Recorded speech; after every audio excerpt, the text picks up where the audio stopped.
here. Oh.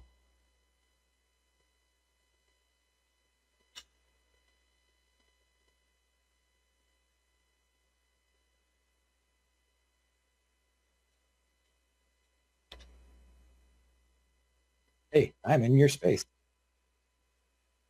You are. You're there over to my yes, it is working. Right. So Your aha. voice is quite quiet, though. I don't know if that's your fault or my fault. It's too quiet, or Yeah, I'm turned up all the way, and I can just hear you. I hear you just fine. This was And weird. then I hear when it's you, I hear a electronic whine, and then you're very quiet. So it sounds like the gain's really high, and I'm just not getting signal. Hmm. Uh. I don't Mm, know why that would be, but in case that's useful information, and I the know. thing is, if you've seen the recordings, it's not on the recordings, which is Okay. Well, yeah. That's the thing is, if it were on the recordings, I could like hear it and fix it, but it's on your side. I don't like this, Tim. I don't like it. it's all very confusing. And you know what? If we were in a room with a sound system, I would know what to do. And in this case, I have no idea. I'm just There's too so many happy. things I'm in the just so way. we got the recording working. Let's just be happy for now.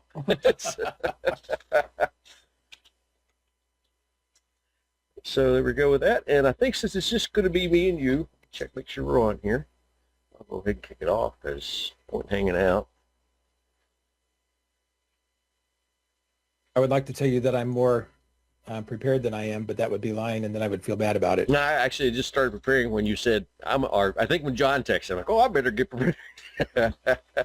Yeah, the goal all along was to have a sort of a one take, zero shot, turn up and run, and still have it be halfway decent. So that was the plan. Okay. Yeah, it looks like it's coming out. All right. I will switch over and we will start this rascal here. Well, howdy. My name is Daniel Markham, and you are at the Roundup. And the Roundup is a place where I get together with my nerd friends. We talk about what's been going on in the week, what kind of cool things are happening that we're interested in. We talk about it from a technology, programming, and practices perspective. And there are no rules. We just try to be nice to one another. And that's about it. This week we have Tim Ottinger. Mr. Tim, hello, sir. Hello. How are you? I'm heard. They say that one of the goals of an artist is to be heard. So you can hear me. Woo-hoo. Job done. I can indeed. I'm just going to check today off. And by the way, I hear you better now than just before you started the intro. Oh my gosh. So this is the screen. If I do another screen, let's try this other screen here. Oh my goodness. So here's our default screen. It's back to the whine again. Okay. Do you hear the whine now or It's not? a little bit of a whine, but it's constant now, and I hear you very loudly and clearly, and just comfortable. Yep, So apparently OBS is doing something good for you during broadcasts that it wasn't doing otherwise. I hate my life. No, actually, I love my life. It's just, oh, yeah. Wait till you get to my first story this week. What you been up to, Tim? Oh, been interviewing a lot, been playing. I converted. Today we have some AI stuff. I had taken some stuff that was written in jQuery and QUnit or JUnit, QUnit, yeah, jQuery and QUnit and stuff. And with the aid of my handy dandy LLM, we were able to convert it to HTML element. The advantage being I still have zero compile.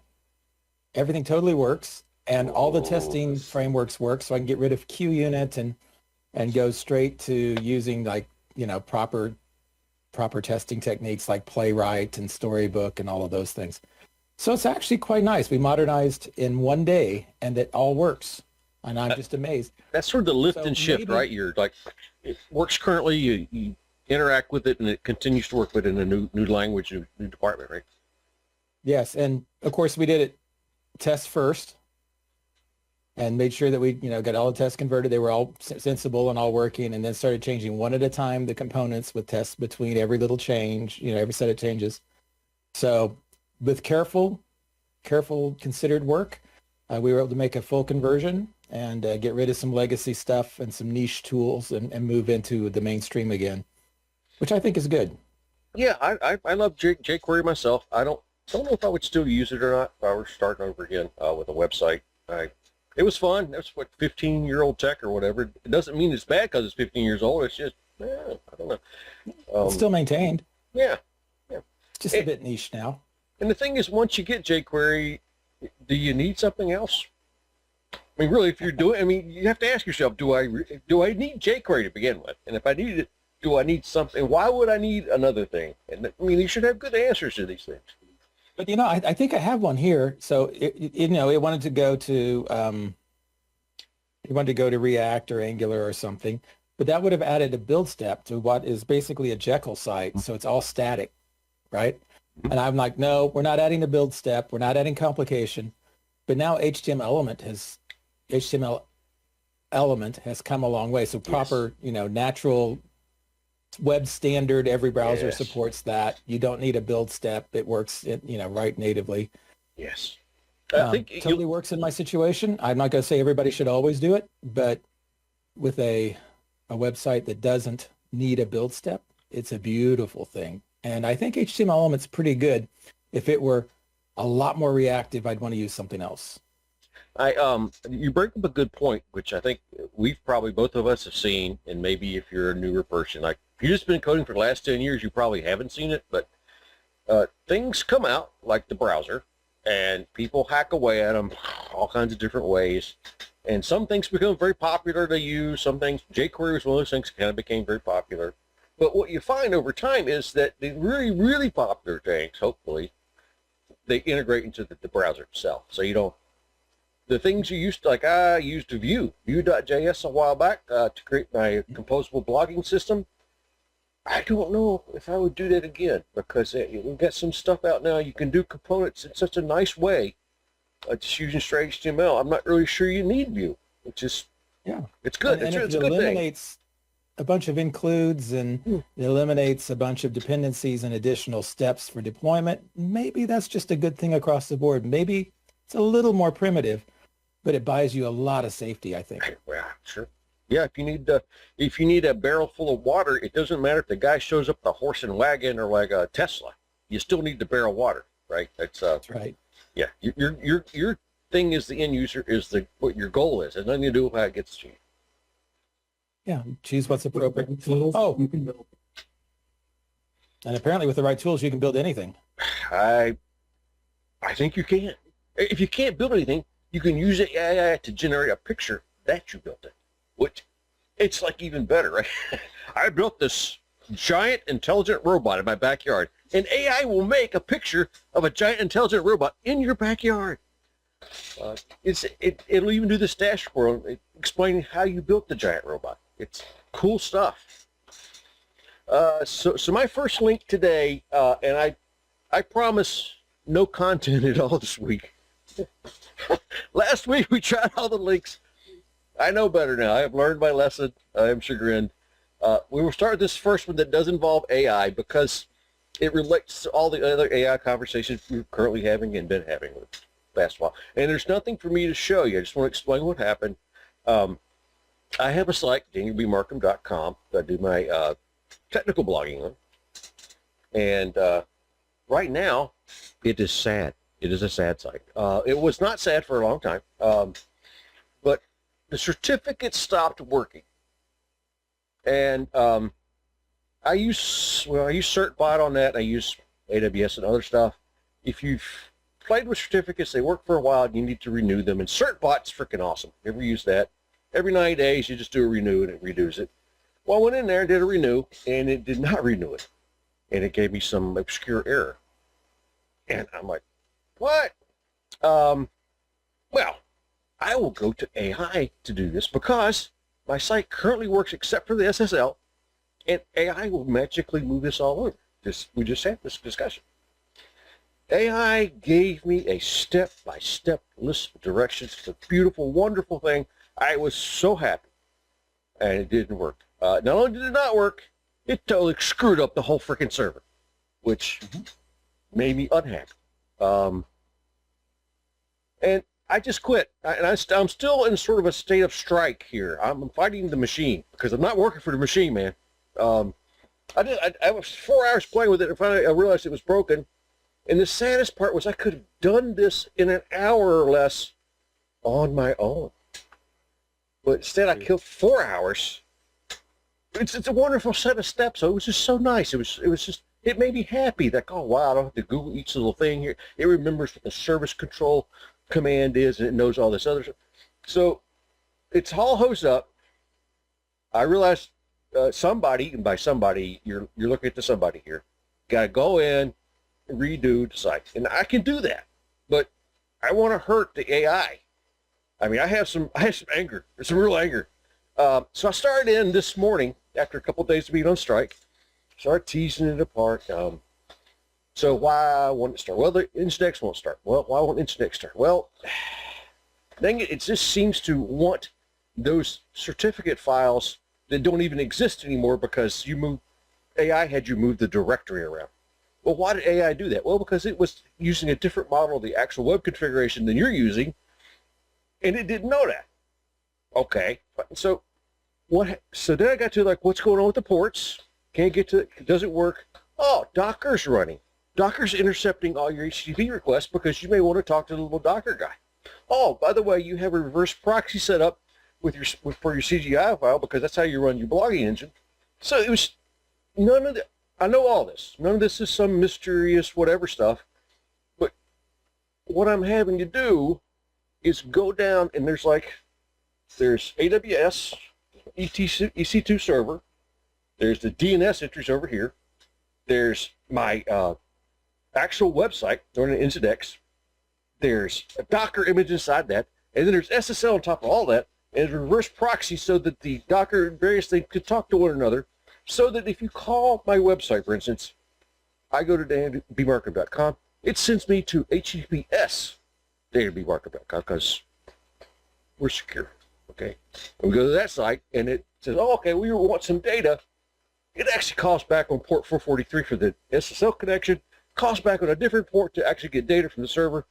None of that's really relevant, but the thing is the reason the AI messed up was there were multiple interlocking models of how the system was constructed. And what I have to do is go in and remember the different models. And once I remember how I set it up, it'll all come out. But when I'm coming in a year later and ask the AI, the only thing I'm really asking is, hey, could you set up a certificate on this server? And guess what? It sure can. But that's not really, I don't have a generic server. That's not the thing I need. And so I imagine the lift and ship, I think, is beautiful. You just did. But I imagine a lot of folks, wherever you have an interlocking mental model of what you're doing, good luck. You're going to have to recontextualize your own brain in order to make the prompt to get the code you want. And by that time, you're probably better just doing it yourself. Mm-hmm. But Yep. I got to the point I'm totally where with you. I've had it. This is why with everything I'm doing, I'm insisting on small tests, small steps. I don't let it go on a tear. yes. I don't just take his instructions. We do a step. We validate the step. We commit. We do a step. We validate a step. We commit by whatever commit means in your case, because you're doing infrastructure Yes. stuff. But you make sure you make sure it's right. And then if it's not, you can always do a reset, go back to the beginning. I don't like it to ever move anything. I'll let it copy something. But if it moves something, I'm really worried because it no longer is, the original's now gone. I would rather go to a clean space. But you have to pretty much, I think when you're working with AI, it's a constant thought, how do I back this out if it's not good? Mm-hmm. And I think if you aren't doing that, then, again, the hallucination is not a bug. No. Hallucination is just part of the algorithm. It'll make up the answer. Yeah. But I want to address what you said because there's an important difference here. If you're sort of new, you're probably thinking, well, he's just doing TTP. No, that's not what he's doing. Not doing TTP.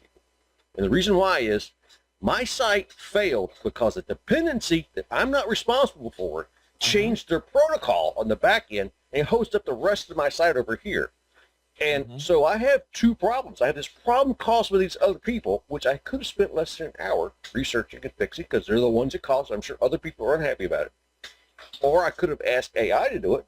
And so the AI goes into all of these things, including the dependency thing, and just assumes there's one context for all of them, gives me the book answer, and it screws up everything because of the dependency issue. So you're correct that you have to back in. I probably could have backed it out. I could have backed it out to the point where it's still broken, right? Because it was just broken with certificates. The whole thing weren't hosed up. But you have to ask yourself, if I had not gone back into the model like I'm doing this week, I might not need all that crap. To your point with jQuery, right? If I'm not aware of what's going on under the hood, how am I ever supposed to make decisions about whether I'm actually needing this stuff or just adding stuff in?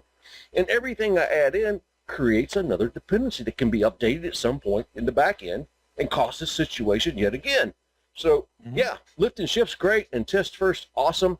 But we use test first on functions and on behavior because we're running logical steps against the code to then see what the expected result is. These are not logical steps. We're not talking about the code. We're talking about a mess of a river. And, if it were like, draw me a picture of a donkey, it'd be fine. It'd be great. But not this. By the way, I don't know what kind of luck you're having with the draw a picture thing. I have had the worst luck with any kind of a draw a picture thing. And I just wanted to make, so I don't normally use it. My blogs don't have AI art. I don't try to use AI art for, anything serious. But I was doing something fun. And I thought, hey, this is okay. And somebody made a joke about, basically, it was easy to make a Batman pun. So what I wanted to have was an airplane with scalloped wings like a bat wing. And I wanted it to be flying low over city streets, and I wanted to have poop coming out the back of it. I know it's a meme, it's a joke. It wasn't serious. What coming out the back? Poo. The poo. Okay, sure. Yeah. And I won't give you the whole story. Okay. But it was really funny because every time I'd say, okay, that's good, except I need the wings to be more scalloped. And then it would come up with a completely different, unrelated picture. And I would say, no.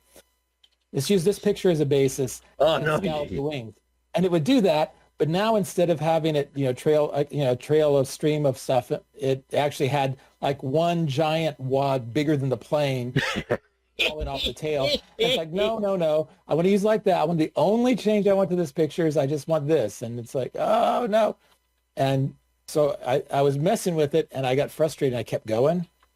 And then I realized this picture isn't worth anything. This is just a dumb joke. Why am I wasting 40 minutes of my life in the evening when I could be hanging out with my wife and instead I'm trying to draw a stupid picture? Yeah, no, I'm with you because I went 4 hours with the AI and I'm like, why this is probably, we talked about cross checks last week. I'm 4 hours with AI going, oh my God, I just made, and you're used to making your life worse when you do this. Is part of coding, but I didn't even do it to stupid me. I mean, if I blow it up, hey, it's on me.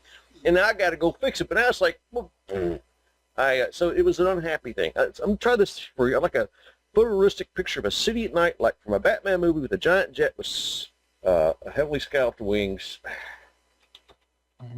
Wings flying over the city. Streets, low over the city streets. Otherwise, they put it way above the building. With the moon and the moon appearing through dramatic clouds. I would like cartoon poop. Is that okay? You don't want real poop. Okay, yeah. I would like. I think we'll do shampoo.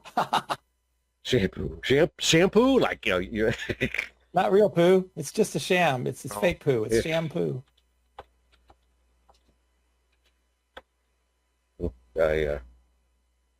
Pieces of pork.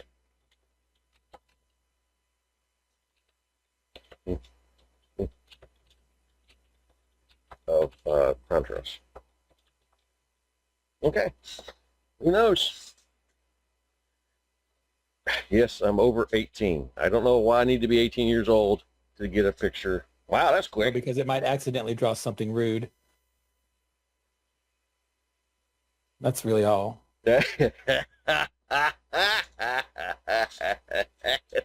we have, we have Okay, let me see. I can't really get a oh, good view. Let me see if I can change my view so that I'm only seeing yours. I want to highlight your image so it's full screen. Um, yeah, that didn't quite get it, did it? no, no, we got that. We have this one, and we have this one. Yeah, which one of those is flying low over city streets? Which Well, of them? I like that one in particular as being absurd. I do kind of like this. We don't know what we asked for, but it's not that bad.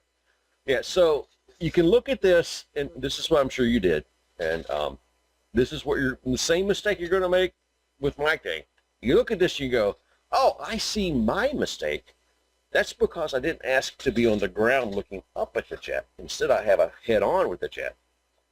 And so begins your 17-hour interactive session with AI.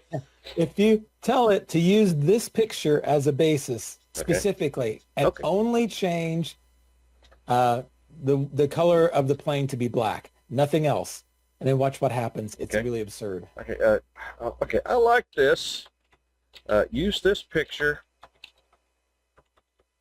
but only. What am I changing? Only change the color of the airplane to be black. Change the color of the airplane to be black. Everything else stays the same. I'll say this again. Now, if it actually works this time, I'm going to be so sad Yeah. Who knows? because it never has worked. It always does something else too, and usually something really obvious and wrong. Yeah. The thing is that, and maybe this helps. I don't sure, but I provide emotional response. Like I like this. It sort of sounds like whatever. There you go. Oh, hey, that's not as bad as I thought. Yeah. It looks like a cartoon poop without a black airplane. Is what it looks like. And I don't know why the poop is right on top of the airplane, but you know, Yes. and I'm not sure exactly what the lines are in front of it Kind of or like anything, missiles, but maybe. I don't know. yeah, maybe it's firing missiles. I don't know. I will put this in our Okay. chat so you can see it if you want to use it here. Let's But see. it is silly. Yeah, well, I had relatively simple instructions, and it wasn't even this good most of the time, and it radically changed. At one point, I had a small plane, so you could see the pilot, and I said, give the pilot a black helmet, Oh, and it redrew the entire picture in a completely different scenario, in a different style. It was like, oh, so what I was getting at was because my theory, I don't know if it's right, because the AI is basically an electro-turbo bullshitting machine, and I say that with all love in my heart. I provide how I emotionally respond to whatever it gave me, not instructions. Because if I give it instructions, I guess it assumes the other things part of or important or what. So it just, if I say I like this, it reminds me of that thing on blah, blah, and I would like it somehow conversationally the pictures seem to be better generated, but programming that a whole different animal. And I also think there should be like a 3 or 4 limit on the prompt, and then you just got to bail out. At some point, you got to cut your losses on this thing. yeah. Okay, so Well, that did better than I thought. So I must have used a different AI than you did, and maybe I should use your. On the other hand, I'm afraid that we just now consumed like 14 million megawatts of energy, and several small countries are going to have a brownout.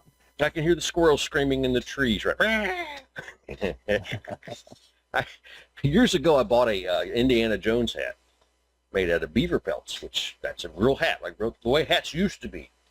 And I was joking. I was simply joking that I really wish they'd send me a picture of the family of beavers that they killed so I could like put it next to the hat on the shelf. I don't know where they got the. I don't want to know. Okay, come from like some third world country, maybe beavers are selling their children into slavery. Don't know, but I love my hat. So next up we have the this oddball science. This is crazy. So. All right. Please. There we are. Yeah. So this guy, I don't know if I completely understand this, but to the degree I do understand it, it's freaking blowing my mind. They're saying that your smartphone, because the sensors in the chip are not just light sensors. As a matter of fact, they have to filter out a bunch of stuff just to get to the light part. You could make there's been some instructions online for making your smartphone into a infrared camera, for instance. But because it can see a whole bunch of other stuff, these scientists thought, well, wow, I wonder if we could make a spectrometer out of your smartphone. And a spectrometer is a thing you shoot the laser at. It tells you what elements the thing is made of. Mm-hmm. So if I'm understanding this, they're talking about using your smartphone to see what things in the world are made out of.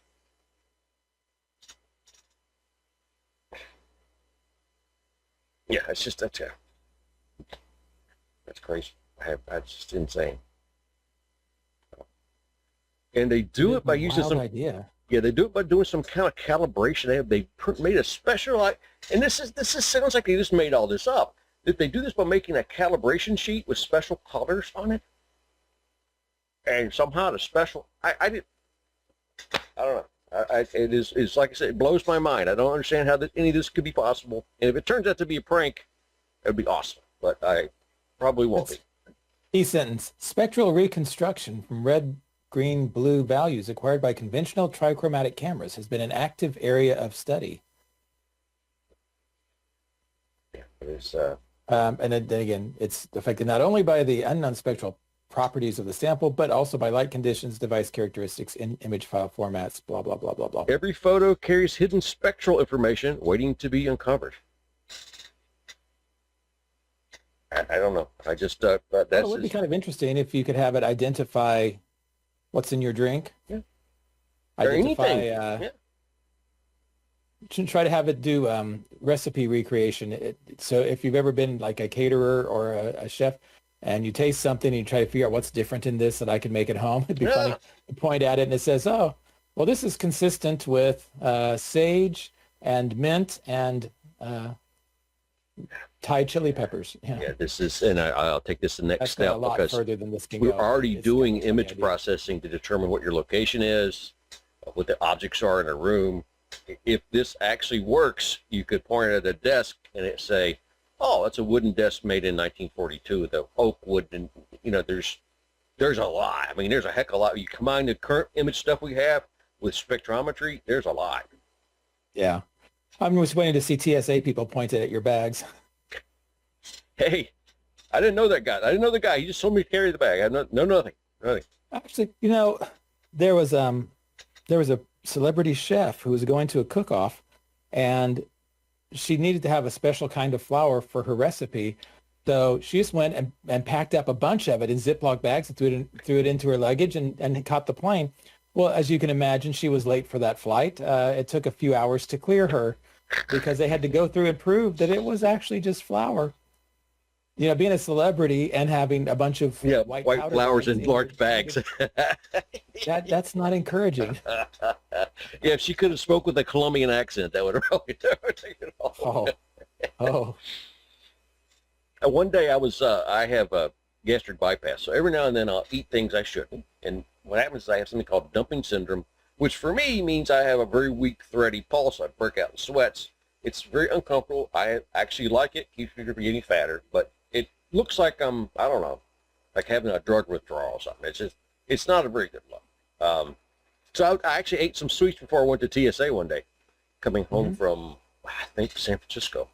And I get to the airport, I'm standing in line, all of a sudden just break out all these sweats. And they talked to me for a long time.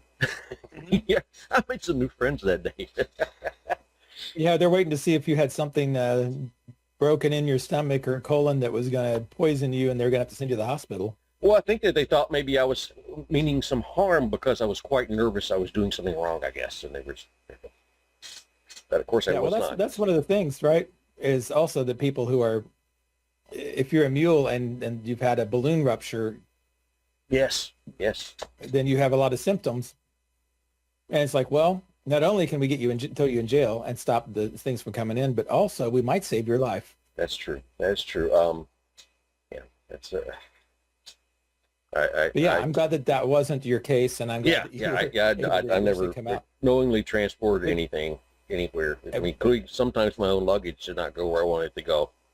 Um, But you know, when your stomach is quite unwell and you're having quite a serious reaction, it's probably not a time that you want a bunch of TSA agents standing over you. yeah, some folks actually have a more, say, vigorous response to the dumping syndrome. And yeah, you don't want to be here in public for that. I've been very lucky, thank God, that that's not happened. But yeah, Yeah. yeah, I'm not a big TSA guy. I apologize, but I don't want to see people with machine guns, or I don't want to see nuns being felt up. I just, we're okay. We're fine. I don't need that. Okay, so the next one is in microwaves versus drones. Okay, so for quite a while we've been talking about drones and how they're changing everything, and they're really cool. And a few times we've talked about, well, you know, you can shoot a drone with a microwave and actually fry the electronics. And so there was people who said, hey, you know, we actually defeat the entire swarm with this microwave stuff. Well, that's interesting. Kind of expected that. But what really got my attention was this Hacker News discussion over using microwaves to defeat drone swarms and the pros and cons. Does it actually work? And there's a lot of really cool technical detail in here if anybody's interested. I mean, there's a discussion over whether or not a microwave can fry an electric motor. And there's some yes, some no. It's not a simple answer. And the thing is if you if you fry the Wi-Fi but the motors work okay, well, then you just make a drone that doesn't need Wi-Fi. Yeah, so it's oh. I tell you what, that was a hobby when all these little home helicopters came out. I was really into that, and I loved that, and I loved doing aerial photography. Oh yeah. And it was a good time, but very quickly it got to where, okay, well, now there's licensure and all these more expensive things to do with it for your home helicopter. And then everybody starts hating them because they're just convinced that the drone has a zoom lens that can, you know, read your name on your nameplate from outer space and look in your bathroom window. They can't. They couldn't. These are toy helicopters, man. But they had some nice, you know, 4K bubble lens images and stuff. You know, they were fun to fly. But, you know, and then people treated them badly. And it's like, yeah, okay, well, I gave up my hobby because almost any place you'd want to fly one, they've made it, you know, illegal. They've forbidden it. So I also moved, you know, across the pond, and I didn't want to bring my drones over here. So I gave them all away. So I love playing with them. But now it's like, wow, now you've got these drone swarms, these military drone swarms coming out of Ukraine and various places and circling the airport in Amsterdam and what have you. And it's like, yeah, you know what? I don't need to get involved in any of this. I'm happy to stay where I am. I used to fly airplanes. I have a private commercial ticket and then a couple other certifications, and I've been away from about 20 years. But when drones came out, I'm like, oh wow, this is awesome. Cheap way of doing some more flying, and I could just stay it on the ground. But I put it off, and I'm glad I did, because it, like you said, it quickly reached the point where, yeah, I could do that. And by having a private pilot's license, I can probably get a license quicker. But then there's extra rules about what you can do, what you can't do with the drone. And quite frankly, the thing that bothered me the most about flying was being sure I didn't break any rules, because there's so many dang rules everywhere. And so I'm like, no, I don't need yet another thing in my life that I'm afraid I'm going to like break the rules. Yeah, I appreciate all the safety rules. So did I tell you that I had an airplane fall on me? Excuse me? Did I tell you that I had an airplane fall on me once? You had an airplane fall on you? Yeah, from the sky. No, really. I really want to hear this. I got to hear this. Largest air disaster in Indiana history. Really? 200 some odd people died in it. Oh my gosh! No, you're like a big airplane, not a model airplane. Yeah, this was a midair collision. It was oh my gosh, I wonder if I could look it up and find out which airplane it was. Yeah, I would be interested in that, because that may have been something I've read about. But there was a midair collision, and it was over a cornfield, because, you know, in Indiana, your chances are 80% of land hitting a cornfield. It's just, you know, rural Indiana. But I was in a bus. We were a bunch of children coming home from school in a school bus, pulling into this Shady Acres trailer park, and it happened at the field right beside the trailer park, and it threw parts all over us, and there was mail trickling down and springs and body parts and stuff. Yeah. And so that was, my elementary school experience. So I do really appreciate things that they do for collision prevention and things, but I also recognize that there's a lot of bureaucracy. Yeah, I think There's a that lot of aviation actually got it right for a long time, because every time that there's a crash, they took apart detail by detail what happened, and they incorporated that into the training. So yeah, the training stuff's awesome. The rules around the training are awesome. The rules around compliance, you're okay now because really they're so complicated nobody knows. I mean, we took a tour of the tower once, and so I'm talking to the guy. I'm like, what if I'm landing, and I forget the scenario, but I'm like, I forgot the gear and I dropped it to the last. I made up something that was wrong regularly, but it was safe. And the guy looked at me and said, sometimes I drop my keys when I'm up here. He's like, okay, I got you. But it's a heck of a thing to like risk your whole career and all. It's just that was quite annoying. But yeah, I'm big on safety. I used to subscribe to Aviation Safety magazine, and I took extra safety lessons. I was quite curious about all these crashes because I did not want to be in a crash or see a crash. Wanted nothing to do with crashing airplanes. yeah. Crashes are not good. We don't want to do that. It's not a happy time. No. I'll paste you a link and you can look up it. It was Allegheny Flight 853. Okay. And if they